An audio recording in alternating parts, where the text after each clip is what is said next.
I don't know what to title this video, but I have read a book. In any case, it'll be Goodreads related because I'm currently reading books that have been nominated for the 2025 Goodreads Choice Awards. Will I make it in time before the results come out, or will I just do like a reading as many Goodreads Choice Awards nominees as I can?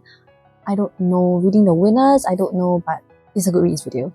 And I have finished my first book, which was Say You'll Remember Me by Abby Jimenez. And I read this book in one day. Granted, I was on leave, like I wasn't working and I had no plans.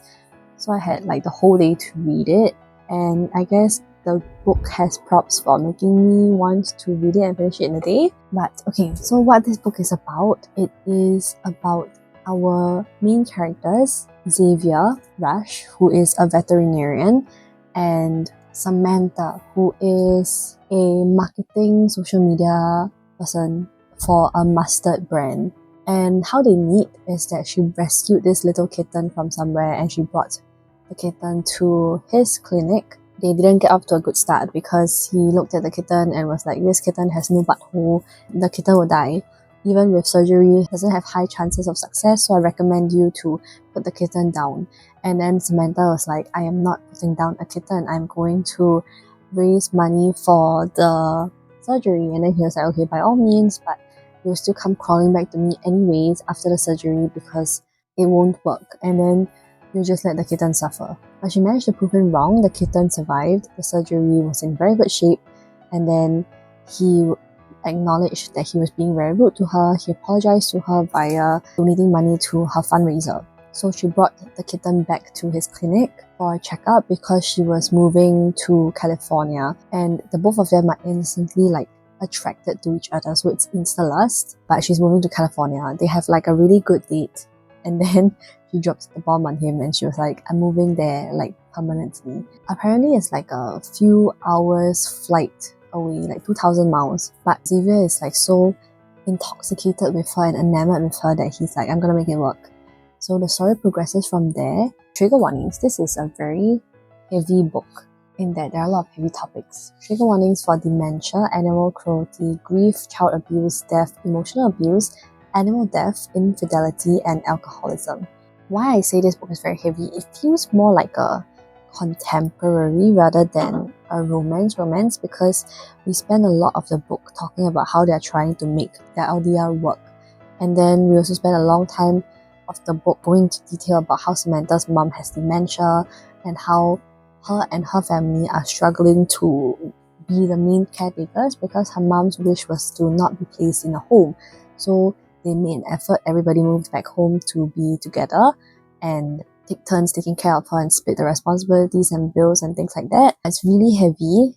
On Xavier's end, he has suffered from child abuse. As a child, his parents emotionally and physically abused him. So he is trying to recover from that, but is still trying to recover from the broken relationship because he hasn't spoken to his parents in a long while. Like he walked out in his teens. Then they try to reconnect with him in the story as well, but it's not like for good intentions. And then the most heavy part of this book was like they were killing themselves trying to make their relationship work. This is kind of like spoilers already. It's a particularly long book for romance, and it's because they were like going in depth about how difficult maintaining this long distance relationship was. And I was like, at some point, is this relationship even worth it? Because Xavier was like working 7 days, 80 hours a week just to make enough money to afford the flight tickets and the comms every time he goes to visit her. And he was like, it's up to me to make this relationship work because at the start they tried to not go into the relationship. Like Samantha asked Xavier to forget him and Xavier tried but he couldn't. And then he kept going back to find her in California and then they just tried to make it happen. Both of them were not financially well-to-do. Like Xavier has a lot of commitments and debts from opening his own clinic, and he can't sell the place off because then he would be like in hundreds of thousands of dollars in debt, and then he wouldn't have anything to his name, which he tried so hard to do to prove to his parents that he can survive and do well without them. And then on Samantha's end, she can't move to Minnesota because she has to care for her mom and she has to be at her childhood home, So it's like both are in a difficult place, and then Samantha has to pay for her part of the bills and everything, taking care of her mom. They also do some home development. Yeah, there's a lot of things, really a lot of things. Like, I mean, not even like, I missed out like certain things that I will not talk about, so as not to fully spoil everything. But it really goes into detail about how like Xavier was like working so hard, and then he was miserable when he was back in Minnesota, and he was even like suffering from illness because he was working too hard and too much, things like that. And then they were like, oh, I can't just be there for each other when they need to at a snap of a finger. Like, he has to get on a flight, and the flights cost money, and on last minute's notice, like sometimes only flights available are first class flights, and then they cost like thousands of dollars. Oh, it's really very difficult. It made me realize that okay, LDR is just like a lot. Yeah, so props to them for trying to make it work. But I wasn't really like happy reading this. I was just like, oh my god, both of y'all are having such a difficult time. And I was like, okay, love is really like a test of endurance and things like that. I also didn't really get the insta lust part. Like, okay, I get for Xavier's part, but because Xavier is really very perfect, as he's described in the book. He's like a very grumpy but very soft guy who has a lot of love for animals. He's very attentive, and he's like a protector kind of guy. Not just to Samantha, but also to everybody that he meets and things like that, even to Samantha's family. But he kept getting reference to Resend from Ekota, which I was like, oh my god, I cannot with all these references. And then throughout the book, Samantha will be like, oh, I need to shoot this TikTok. Oh, I saw this trend on TikTok. And I was like, girl, stop talking about TikTok. Like, the author, Abby, please stop making TikTok references. It's like too much. It's really too much, okay? And then I wasn't really drawn in by their characters, but the story was like okay enough for me to want to finish quickly. Yeah, it didn't put me in a reading slump. So that's what I'm trying to say. Overall, I think I gave it 3.25 stars. Yeah, so I won't be voting for this book. But I'm glad I read it. Not my favorite from the author, but yeah, that's all I have to say. I will be moving on to the next book. Oh, I have actually started reading the next book, which is Not Quite Dead Yet by Holly Jackson. I have her A Good Girl's Guide to Murder trilogy on my shelf. Or maybe it's just the first book. I think it's just the first book. Yeah, so this one is more of like an adult mystery thriller. I'm still in the beginning. Basically, our main character, she is called Jet. The start of the book is like a little bit like trying to get to know the characters. Then when the action truly happens, basically she's 27, she's part of like a well-to-do family, and it's Halloween night when she is violently attacked by an unseen intruder. She didn't see the intruder, none of the cameras caught the intruder as well. She suffers a very tragic head injury, but she manages to wake up only to discover that the doctor tells her that there's something in her brain that is broken, like this tiny bone that is broken, and like because she has a kidney condition, it worsened the situation, so it will trigger an aneurysm. So the only way to get out of it is a surgery, but she has like less than 10% chance of survival. So she had to choose between possibly dying then at the surgery or delaying her death, because without the surgery she only has like a week to live. So she chooses to delay it and tries to solve her own murder. That's where I'm at, literally. So nothing much to say about it yet. I'll update you when I finish. Hi. Oh my god, my reading has been so fast recently. Probably because I was stuck reading a book that I didn't like for like 17 days or something.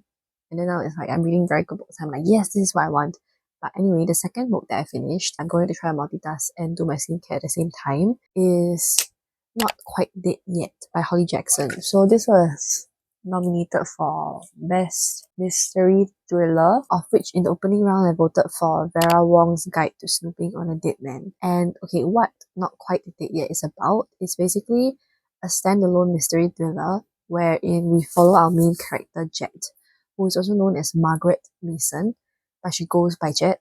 Oh, I already talked about the beginning, right? Yeah, she goes about the book trying to find out who killed her, and it feels too convenient. Before I go on, let me talk about trigger warnings. Trigger warnings for murder, death, blood, child death, alcoholism, gun violence, infidelity, suicide, and abandonment. I think it will be spoilers, so I'm just gonna put spoiler warning. Basically, it feels too convenient. Like she's finding out all the different clues together with Billy Finner, I think it's called Finner, who is her childhood best friend. They drifted apart because along the way, Jet met Sophia and they were best friends. And then Jet didn't feel like Sophia and Billy would mix. It felt like her worlds were going to intertwine.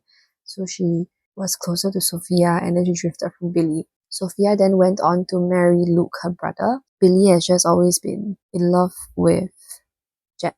Everyone knows that. Like, he's always hovering around her, trying to invite her to his performances because he works at a bar. And then on, I think, Tuesdays or Wednesdays, he gets to sing live, which Jet does go to see Billy perform later on in the book. And then it turns out that he was singing Season of the Sticks.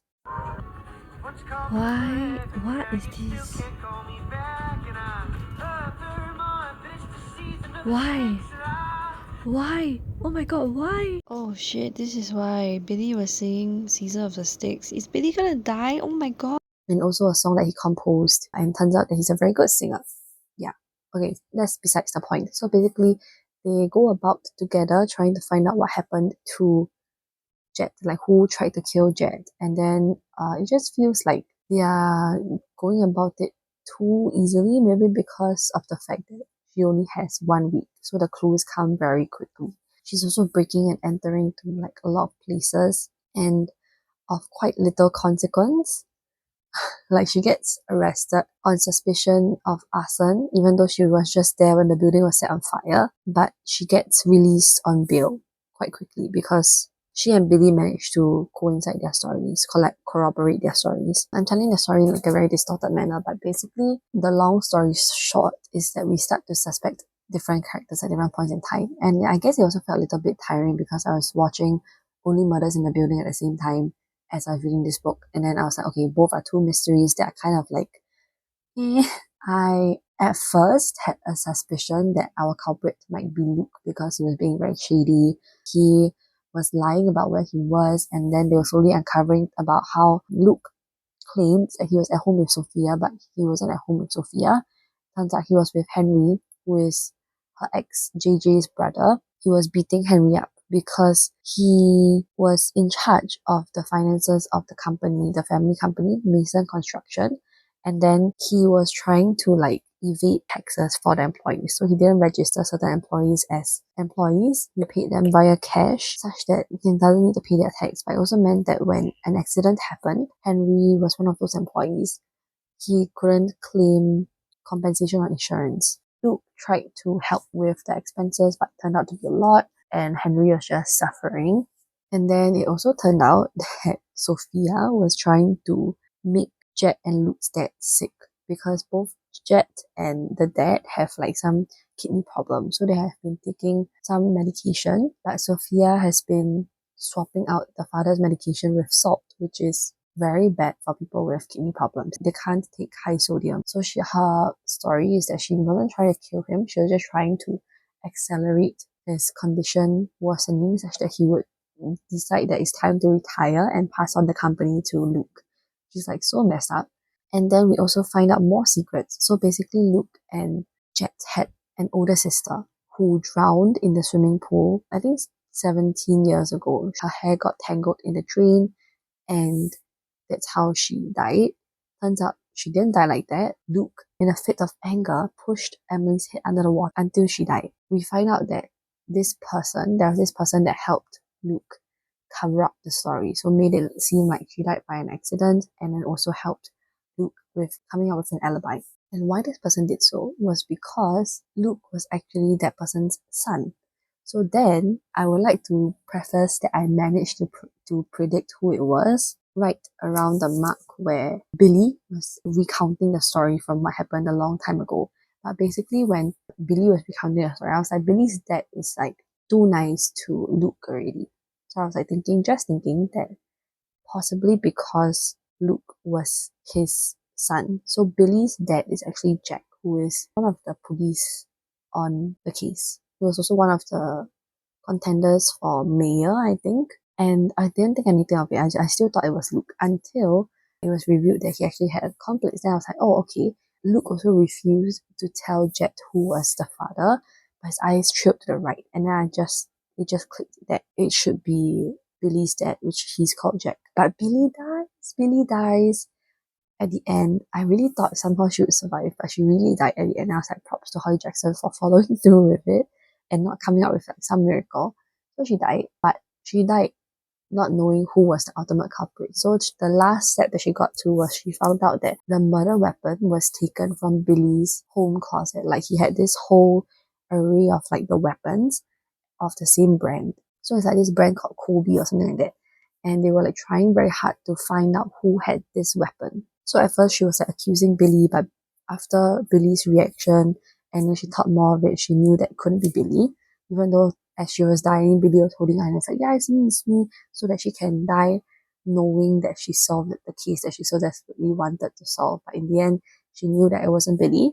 But I think she was okay with not knowing because she ended off with writing a lot of different letters to all her loved ones. And her letter to Billy, she was saying that she was okay with not knowing because in that week, she felt like she lived more than she had ever had in her whole 27 years of life. Spending this week with Billy, she understood like what was important. She was starting to fall in love with Billy, which is very sad because she died and Billy was like literally in love with her for his whole life, only for Jack to realize her feelings too late. But I guess they had 1 week together. So yeah, in the end, Billy confronted his dad and the dad revealed that yes, he did kill Jack. He admitted to everything. And it was because he was having an affair with Diane, who is Jet's mom.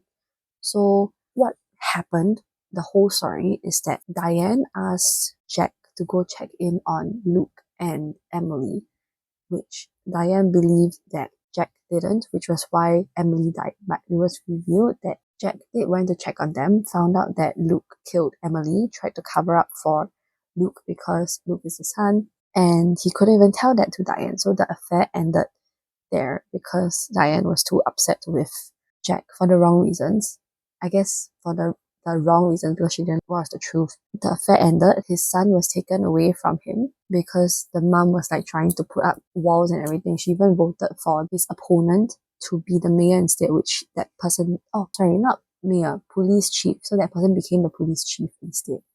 Then on top of everything, he found out the fact that Luke and Jet's dad wasn't going to give Luke Mason Constructions because he thought it wasn't fair to Jet. So then he decided to sell it off to some stranger, to which Jack found out about it through Andrew Smith, one of the characters in the story, one of the suspects, but he's not involved. So he found out about it through Andrew. So then that was when he decided to try to kill Billy to one, get revenge on Diane for ending everything and taking everything away from him, and like taking out the frustration on Jet, my brain, and also to help Luke get the company that he so desperately wants. So that's the full-ish story without all the in-between of trying to figure out like eliminating possible suspects and things like that. I predicted it before the review, so I wasn't very impressed by the ending. Oh wait, sorry, not the ending yet. So in the end, Jack admitted it to Billy, but then he was like saying, you can't use this evidence. He was recording, you can't use this evidence in court.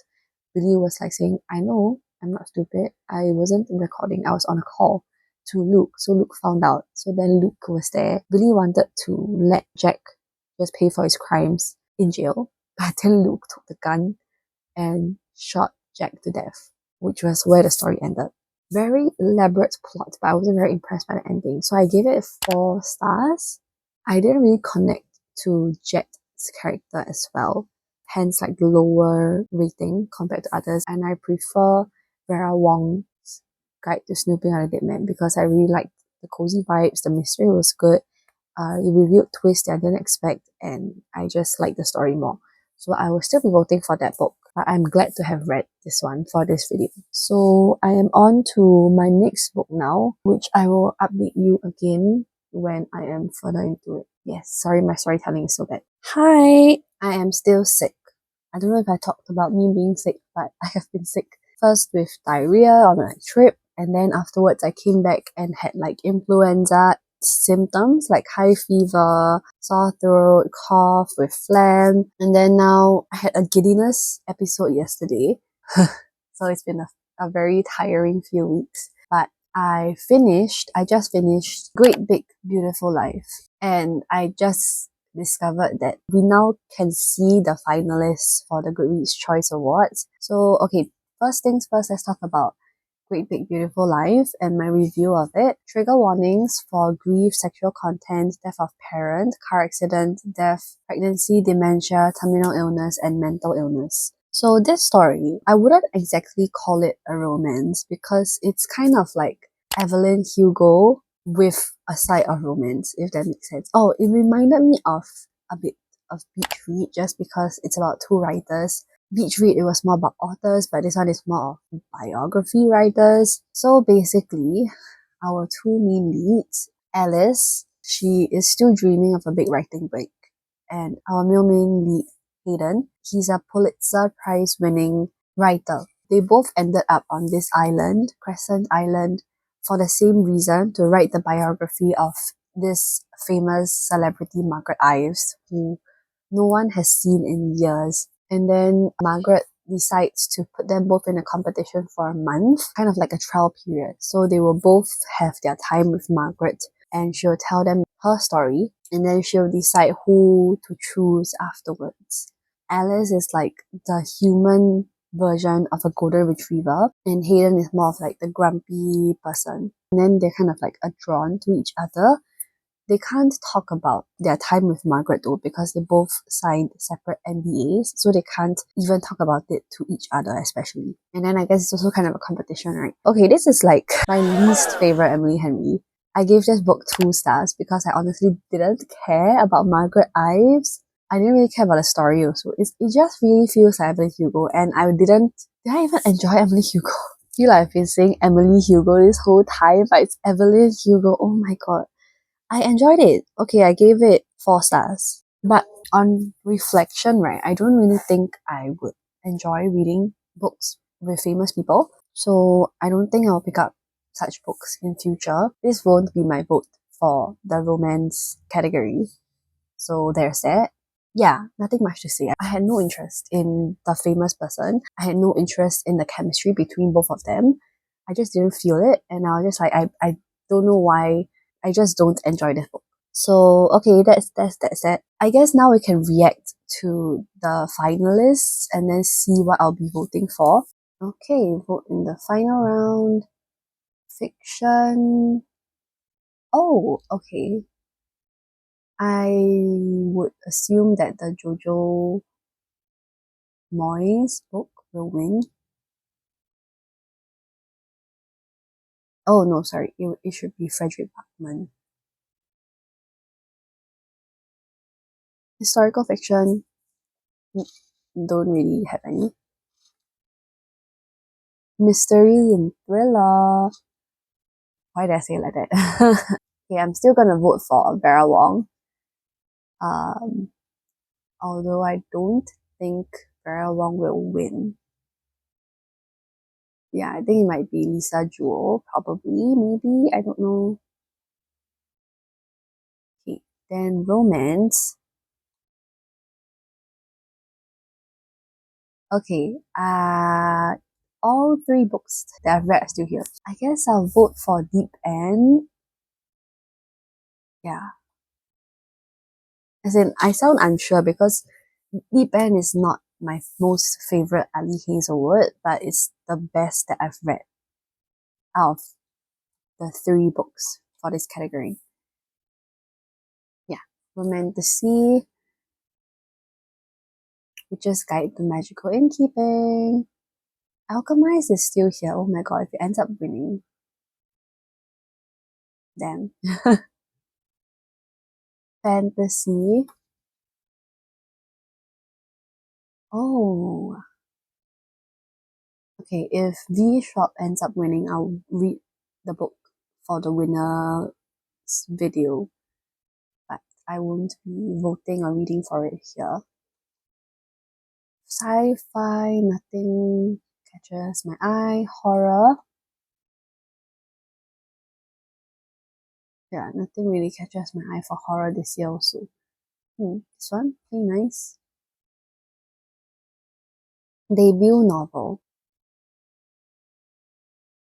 Oh, I haven't read Fake Skating, so I hope it's still here. Audiobook. I won't be voting for Great Big Beautiful Life, sadly. Okay, young adult, fantasy and sci-fi. Seems like it will be Sunrise on the Reaping. Young adult fiction. Yes, fake skating is still here. Okay, I'm gonna be reading that next. Okay, I'm just gonna show you the other categories, but I won't have much to comment. Alright, okay. I'll see you when I start, or when I hopefully finish fake skating before the final round closes. Just realizing Frida McFadden's fan base?